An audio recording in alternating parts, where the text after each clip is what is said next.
Hello once again, everyone. This is Teacher David with Fast Track to English. I am bringing you another short story. In fact, it is a sci-fi short story with suspense called The Tiger Cat. I looked towards the cage again. I was surprised to see the animal. I had never seen such an animal in my lifetime. I looked at my friend. He was smiling blissfully. He was content. "How much did you buy it for?" I asked. "Quite a lot, my friend. Quite a lot," he said. I was pretty sure that the amount was quite high, or else he wouldn't have avoided telling me the amount.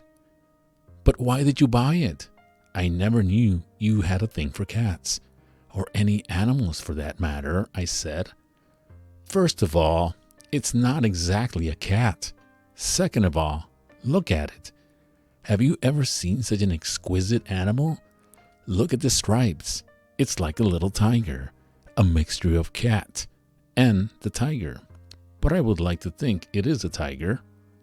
I glanced again towards the cage. What I saw bewildered me to no bounds. My friend was right. It wasn't exactly a cat. I had never seen anything like it. It had yellow and black stripes just like a tiger. If it were not for its size, anybody would have said that it was a tiger. Yet, its size was that of a cat. It was sitting down now, and even the body movements and the sitting down posture. It looked, or should I say, it mimicked the tiger. It was an amazing creature. The cage was about 4 feet in length and 2.5 feet in height. I thought that the cage was a little too small for a creature like that. "It's a small tiger," my friend Ganesh exclaimed. It was evident that he was quite taken by the creature. I was not sure where he got it from. "Is it a tiger cub?" I asked. This thought had occurred to me. I have seen the tiger cubs, but only on TV. In real life, I had never seen one. No, it's not a tiger cub. It's a tiger cat," he laughed. "A tiger cat," I exclaimed. "Ganesh, where did you buy it from, and whom did you buy it from?" I asked. My tone was curious and excited. When Ganesh called me earlier today and said that he wanted to see something, an animal like this was the last thing on my mind. I could sense the excitement in Ganesh's voice. My curiosity got the better of me, and of course, I had nothing else to do. So I got to his house as soon as possible. A Chinese gentleman from the Chinatown, he sold me this. Yesterday evening, I had gone there for a dinner party. After the dinner was over, everybody left. I was waiting for a bus to come along. That's when I saw this beauty opposite to the bus stand. I got intrigued by it. So I went to the store. I asked the Chinese gentleman about this animal. He said it was a rare breed. It was a mixture of tiger and cat. Believe me, it was looking amazing in that golden cage. Such beautiful movements, such elegance in an animal. I knew I had to buy it.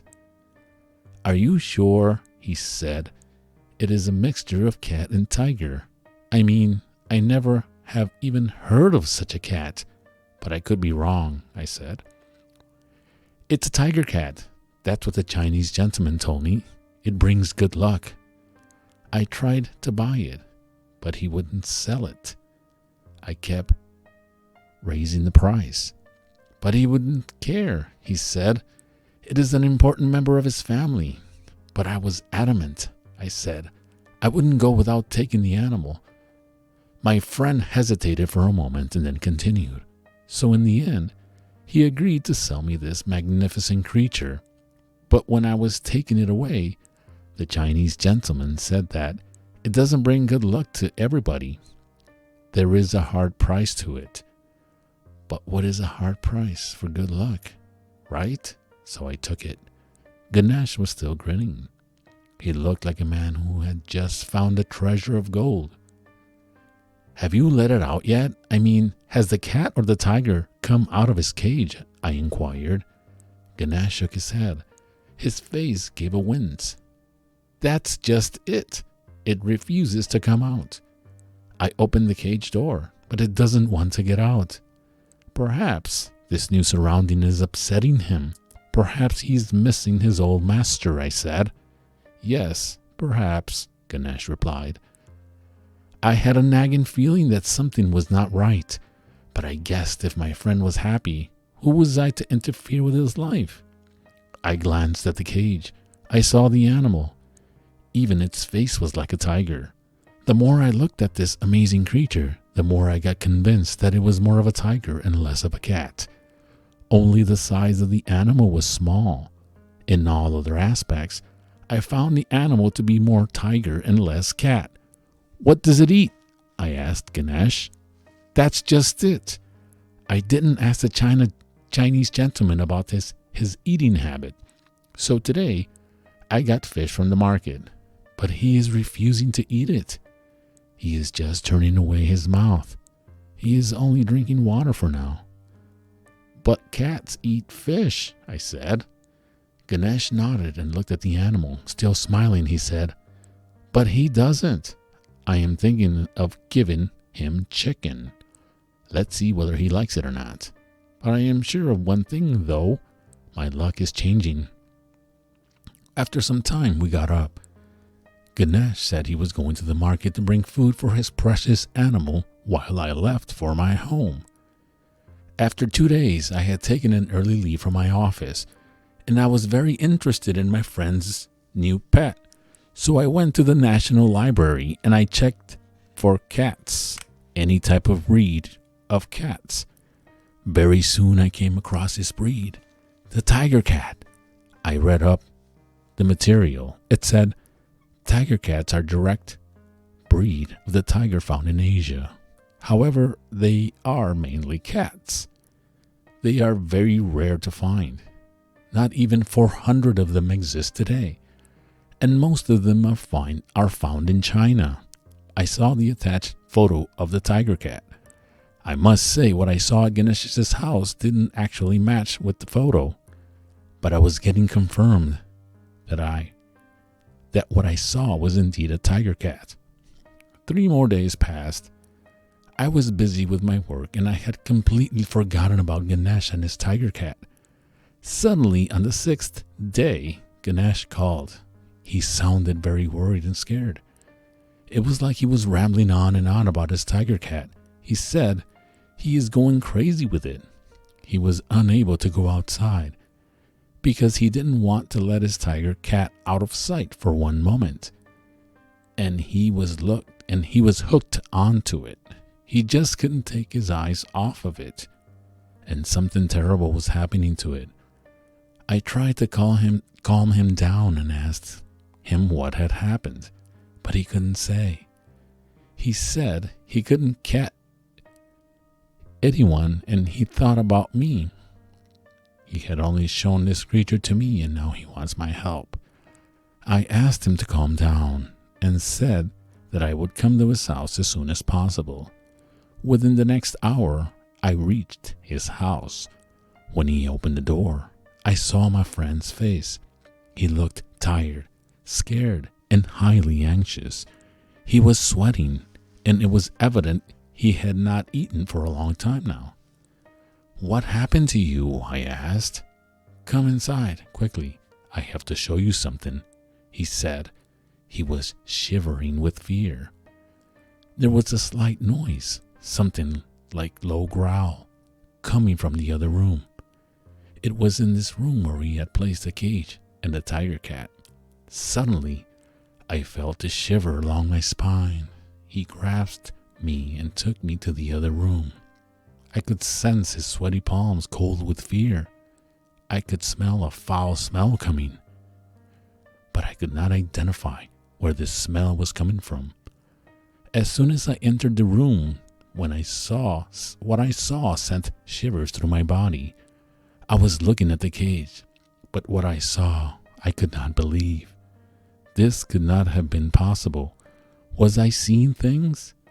I saw a large cat, or a middle-sized tiger inside the cage. The cage was now completely filled by the animal's body. It was barely able to move. I could see that it was looking at us.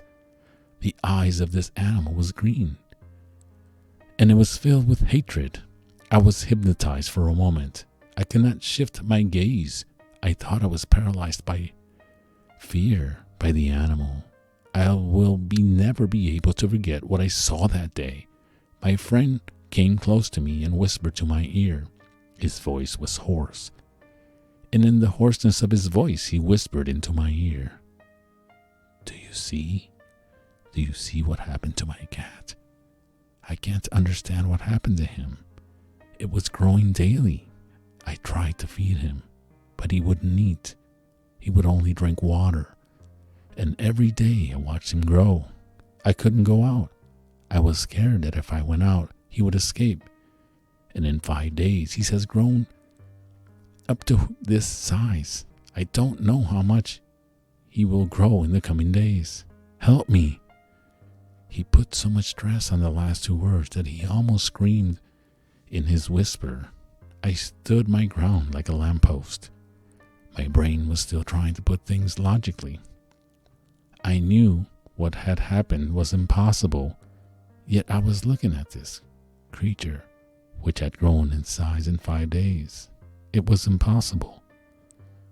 I breathed in deeply, and with almost a Herculean effort, I managed to look away. I quickly managed to stagger out of the room. My friend was holding me. He came out too. I saw a chair and quickly sat down. I was sweating too now. This was incredible. What was I supposed to do now? I closed my eyes and breathed deeply for some time. When I opened my eyes, I thought of something. "Do you remember the place where you had brought this infernal thing?" I asked. There was anger in my voice, and I did not hide it. I had told Ganesh earlier. I had warned him, but he kept insisting on keeping this creature. Yes, I remember," Ganesh said. His eyes looked pleading. It was as if he was begging to me to take the problem away. He had suffered enough. "Well, let's go there and find this Chinese gentleman of yours and ask him to take back this animal," I said in a little more commanding voice. Yes, you are right. Let's go there. We need to find the man. I can't keep this thing," he said. We quickly got out of the building. Initially, he was feeling a little insecure about leaving the creature alone in his apartment, but I had to convince him that it was the only way. Since I didn't know where he bought this animal from, he had to come with me. It took us an hour and a half to reach Chinatown. We quickly moved within the narrow streets and reached the place. Ganesh suddenly stopped. He looked crestfallen. He was standing in front of a shop, but the shutter was pulled down, and it was evident that the shop was closed. He frantically searched for a door or some sort of opening, but it was all in waste. I went to the adjacent shop and asked about this shop. The shopkeeper couldn't help me. He said he didn't know where the owner had gone, or when will the shop be opening again. He simply couldn't tell us anything. Ganesh was looking everywhere. He was asking everyone on the streets, but no one had any idea about the shop. "Perhaps there is a back entrance. Let's go in the back to check it out," he said. In my mind, I knew this will be hopeless, but I couldn't refuse. We went across and circled the whole neighborhood, but there was no door. There was no opening or any entrance. I looked at my friend. He looked around in dismay. He looked so distraught that I felt pity for him. "Ayushman," Ganesh looked at me and said, "I have to tell you something." I slowly walked to my friend. I had never seen him like this. His face was looking so much older. It was evident that he had not been sleeping properly. In fact, I was quite sure that the last few days he had not slept at all. He looked quite thinner, as if within a few days he had lost at least 10 kilos. this new pet of his was causing him a lot of pain. He looked afraid. He had not eaten too. What had he become?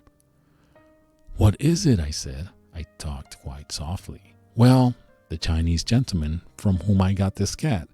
He stopped. He looked at both sides of the street. He looked reluctant to talk, yet he was making an effort to say something. He was struggling with himself. Tell me the problem. Well, actually, he did not sell it to me, my friend said. He did not look in my eyes. What? What are you saying? Did you steal it? I exclaimed. This statement of his did not come as a shock to me. I was kind of expecting it. I knew that something was bothering my friend. Perhaps this was. I offered the Chinese gentleman a lot of money, but he did not want to sell it. For a moment he went inside the shop, and that is when He left the sentence unfinished. And that is when you stole it? I asked. I was now holding Ganesh by his shoulders and shook him. I did not steal it. I kept all the money I had on his table. I took the cage and quickly got out of the shop. The cage was heavy. As soon as I got out, I got a taxi. I was lucky. I quickly got in with the cage. The cage fit in the taxi, so it was easy, and I left, Ganesh finished. But that's stealing, Ganesh. Don't you understand? I shouted in anger. I was a little irritated. Anger and frustration had crept into me. Only then I realized that what kind of predicament my friend is in now. I am only feeling his frustration.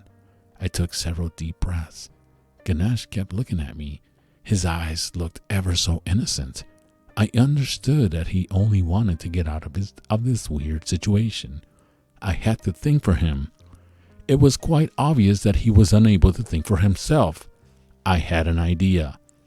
All right, listen, I think I have a solution. First, let's buy a bigger cage to fit the thing, right? Right?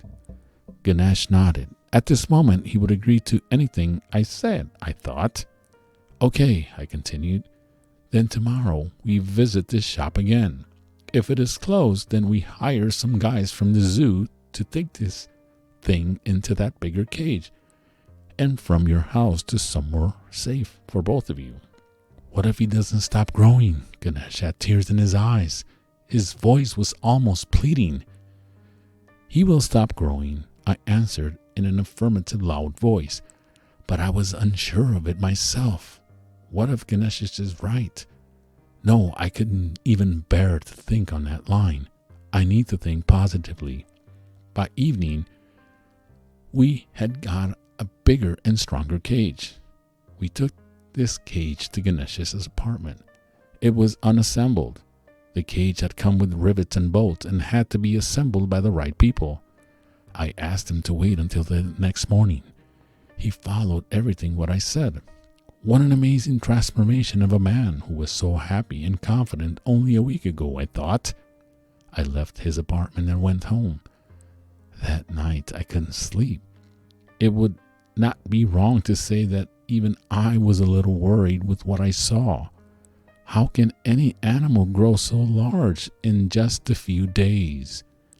There must be a rational explanation to this, but unfortunately I couldn't find one. I did not know when I slept that night, but it was a long time later. When I woke the next morning, the first thought that came to my mind was, how was Ganesh? I decided to call him right away and ask him about the situation. The phone didn't connect. I got ready very quickly and quickly went to his house.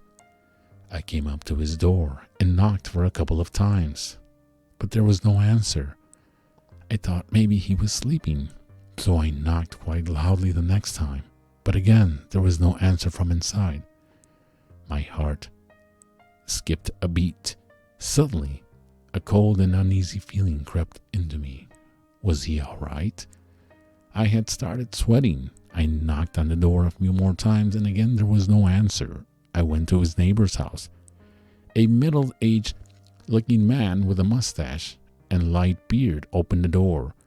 It was very evident he was sleeping, and I had disturbed his sleep. "Excuse me. I am sorry to disturb you like this so early in the morning. But did you by any chance see or hear my friend Ganesh? I asked him. He looked at me. His eyes were slightly open. He was a little confused, but after a second or two, it seems he understood what I said, and then he shook his head. I thanked him for his reply and let him proceed with his sleep. He did not know anything. I looked around. There was no one there. Perhaps Ganesh had gone outside. But then why would he have gone outside? And his door was locked from the inside. He had to be inside.